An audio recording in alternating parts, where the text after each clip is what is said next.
Hi friends, ನಮಸ್ಕಾರ ಎಲ್ರಿಗೂ. ನಾನು ಇವಾಗ ನುಗ್ಗೆ ಸೊಪ್ಪಿನ ದಾಲ್ನ ಹೆಂಗೆ ಮಾಡೋದು ಅಂತ ತೋರಿಸ್ತಾ ಇದ್ದೀನಿ. ಭಾಳ ರುಚಿಯಾಗಿರುತ್ತೆ, ನೀವು ಟ್ರೈ ಮಾಡ್ಕೊರಿ. ಇದನ್ನು ಚಪಾತಿ, ರೊಟ್ಟಿ ಮತ್ತು ರೈಸ್ ಜೊತೆಗೂ ತಿನ್ಬೋದು. ಆರೋಗ್ಯಕ್ಕೆ ಭಾಳ ಒಳ್ಳೆಯದು, ಹಾಗಾಗಿ ಒಂದು ಸತ ಟ್ರೈ ಮಾಡ್ಕೊರಿ. ಮೊದಲಿಗೆ ನುಗ್ಗೆ ಸೊಪ್ಪನ್ನು ತೊಗೊಂಡು ಅದರ ಎಲೆಗಳನ್ನು ಬಿಡಿಸಿಟ್ಕೋಬೇಕು. ಈ ಥರ ಎಲ್ಲ ಎಲೆಗಳು ಬಿಡಿಸಿಟ್ಕೊಂಡಾದ್ಮೇಲೆ ಸ್ವಚ್ಛಗೆ ತೊಳ್ಕೊಂಡು ಸೈಡಿಗೆ ಎತ್ತಿಟ್ಕೊಳ್ರಿ. ಇವಾಗ ಒಂದು ಕುಕ್ಕರಲ್ಲಿ ತೊಗರಿಬೇಳೆಯನ್ನು ಹಾಕೊತಾ ಇದ್ದೀನಿ. ಒಂದು ಸಣ್ಣ ಬಟ್ಲದಿಂದ ಒಂದು ಬಟ್ಲಾಗೋಷ್ಟು. ನೀವು ತೊಗರಿಬೇಳೆ ಪ್ರಮಾಣ ನಿಮ್ಗೆ ಎಷ್ಟು ಬೇಕೋ ಅಷ್ಟು ನೋಡಿಕೊಂಡು ಹಾಕೋರಿ. ಇವಾಗ ನೀರನ್ನು ಹಾಕ್ಕೊಂಡು ಒಂದು 2-3 ಸತಿ ಸ್ವಚ್ಛಗೆ ತೊಳ್ಕೊಂಡು ಇಟ್ಕೋಬೇಕು. ಆಮೇಲೆ ಇದು ಕುದಿಯೋದಕ್ಕೆ ಎಷ್ಟು ಬೇಕೋ ಅಷ್ಟು ನೀರನ್ನು ಹಾಕೋರಿ.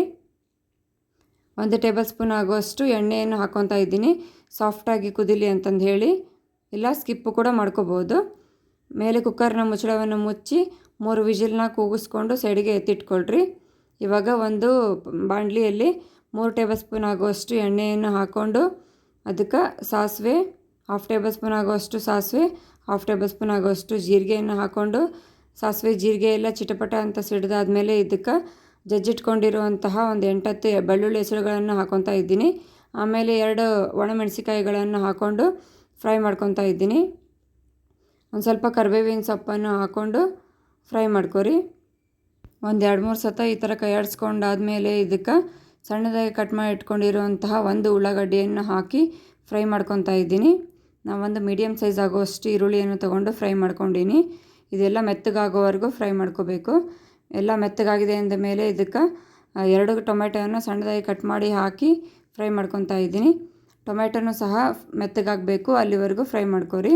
ಇದು ಜಲ್ದಿನ ಸಾಫ್ಟ್ ಆಗಲಿ ಅಂತಂದು ಹೇಳಿ ನಾನು 1 ಟೇಬಲ್ ಸ್ಪೂನ್ ಆಗುವಷ್ಟು ಉಪ್ಪನ್ನು ಹಾಕಿ ಮೆತ್ತಗಾಗೋವರೆಗೂ ಹುರ್ಕೊತಾ ಇದ್ದೀನಿ. ಟೊಮೆಟೊ ಜಲ್ದಿನ ಮೆತ್ತಗಾಗುತ್ತೆ ಉಪ್ಪು ಹಾಕಿರೋದ್ರಿಂದ. ಈ ಥರ ಎಲ್ಲ ಸಾಫ್ಟ್ ಆದಮೇಲೆ ಅದಕ್ಕೆ ಸ್ವಲ್ಪ ಅರಿಶಿಣ ಪುಡಿ, 1/2 ಟೇಬಲ್ ಸ್ಪೂನ್ ಆಗುವಷ್ಟು ಗರಂ ಮಸಾಲ, 1 ಟೇಬಲ್ ಸ್ಪೂನ್ ಆಗುವಷ್ಟು ಖಾರದ ಪುಡಿಯನ್ನು ಹಾಕ್ಕೊತಾ ಇದ್ದೀನಿ. ಖಾರದ ಪ್ರಮಾಣವನ್ನು ನಿಮ್ಗೆ ಎಷ್ಟು ಬೇಕೋ ಅಷ್ಟು ನೋಡಿಕೊಂಡು ಹಾಕೋರಿ. ಇವೆಲ್ಲವನ್ನು ಚಲೋ ಹೊತ್ನಾಗ ಮಿಕ್ಸ್ ಮಾಡ್ಕೊರಿ. ಮಸಾಲ ಖಾರ ಎಲ್ಲ ಹೊಂದ್ಕೋಬೇಕು. ನೀಟಾಗಿ ಒಂದು 2-3 ಸತ ಕೈಯಾಡಿಸ್ಕೊಳ್ರಿ. ಈ ಥರ ಎಲ್ಲ ಮಿಕ್ಸ್ ಆಗಿದೆ ಅಂದಮೇಲೆ ಇದಕ್ಕೆ ತೊಳೆದಿಟ್ಕೊಂಡಿರುವಂತಹ ನುಗ್ಗೆ ಸೊಪ್ಪನ್ನು ಹಾಕೋಬೇಕು.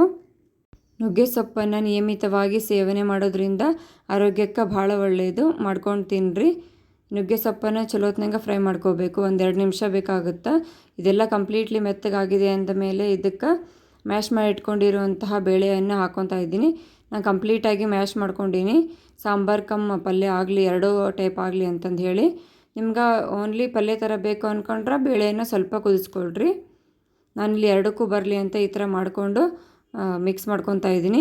ಇವಾಗ ನೀರನ್ನು ಹಾಕ್ಕೋಬೇಕು. ನಿಮ್ಗೆ ಎಷ್ಟು ಬೇಕೋ ಅಷ್ಟು ನೋಡ್ಕೊಂಡು ಹಾಕ್ಕೊಳ್ರಿ ನೀರಿನ ಪ್ರಮಾಣ. ನಾನು ಸ್ವಲ್ಪ ಮೀಡಿಯಮ್ ಕನ್ಸಿಸ್ಟೆನ್ಸಿಯಲ್ಲಿ ಮಾಡ್ಕೊಂಡೀನಿ, 2ಕ್ಕೂ ಬರಲಿ ಚಪಾತಿ ಮತ್ತು ರೈಸ್ ಕೂಡ ಅಂತಂದೇಳಿ. ಇವಾಗ ಚಲೋ ಹೊತ್ನಾಗ ಕುದ್ದಾದ್ಮೇಲೆ ಇದಕ್ಕೆ ಸಣ್ಣದಾಗಿ ಕಟ್ ಮಾಡಿ ಇಟ್ಕೊಂಡಿರೋಂತಹ ಕೊತ್ತಂಬರಿ ಸೊಪ್ಪನ್ನು ಹಾಕಿ ಒಂದು ಸತ ಮಿಕ್ಸ್ ಮಾಡ್ಕೊಳ್ರಿ. ಈ ಥರ ಚಲೋ ಹೊತ್ನಾಗ ಕುದಿ ಬಂತಂದ್ರೆ ನಮ್ಮ ನುಗ್ಗೆ ಸೊಪ್ಪಿನ ದಾಲ್ ರೆಡಿಯಾಗಿರುತ್ತೆ. ಇವಾಗ ರೈಸನ್ನು ರೆಡಿ ಮಾಡ್ಕೊಂಡೀನಿ. ನಾನಿಲ್ಲಿ ಒಂದು ಬಟ್ಲಿಗೆ ಹಾಕ್ಕೊಂಡು ಪ್ಲೇಟ್ ಮೇಲೆ ಹಾಕ್ಕೊಂಡಿನಿ. ನೀವು ಈ ರೆಸಿಪಿನ ಟ್ರೈ ಮಾಡ್ಕೊರಿ, ನಿಮಗೂ ಕೂಡ ಇಷ್ಟ ಆಗುತ್ತೆ. ಇವಾಗ ದಾಲನ್ನು ಸರ್ವ್ ಮಾಡ್ಕೊತಾ ಇದ್ದೀನಿ. ನೋಡಿ ಎಷ್ಟು ಮಸ್ತಾಗಿ ಬಂದಿದೆ ಅಂತ. ಇದು ಚಪಾತಿ ರೈಸ್ ಕೂಡ ಚಲೋ ಇರ್ತೈತಿ ತಿನ್ನೋದಕ್ಕೆ ಟೇಸ್ಟಿಯಾಗಿ. ಈ ಥರ ಟ್ರೈ ಮಾಡ್ಕೊಳ್ರಿ. ಇಷ್ಟ ಆಗಿದ್ರೆ ಲೈಕ್ ಮಾಡಿ, ಶೇರ್ ಮಾಡಿ, ಸಬ್ಸ್ಕ್ರೈಬ್ ಮಾಡ್ಕೊಳ್ರಿ. Thank you.